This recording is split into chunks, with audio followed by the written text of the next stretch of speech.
Race number 1, Santa Ana Park, Lai, Cavite. The home of sports of kings, where racing is always at its best. The favorite, Southbound and the Rope. Early lead is taken by Señales Una Mujer, and Southbound moving up on the inside. It's Señales in the lead. It's Señales Magic Machine on the farther outside, and Una Mujer moving up on the inside, Southbound and Musashi.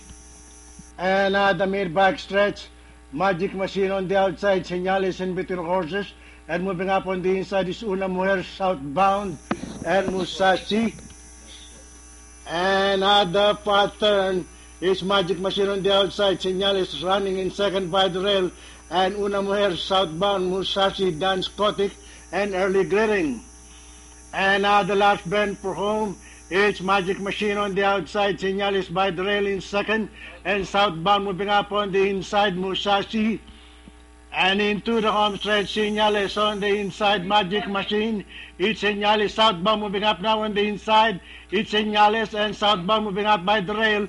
It's now Southbound in the lead, followed by Señales, Magic Machine, Una Mujer, Musashi on the farther outside, Dan Scottick and Early Grading. And nearing the payoff line is a cinch for Southbound, the favorite, Señales, Musashi, Magic Machine, Una Mujer, Dan Scottick, and Early Glittering.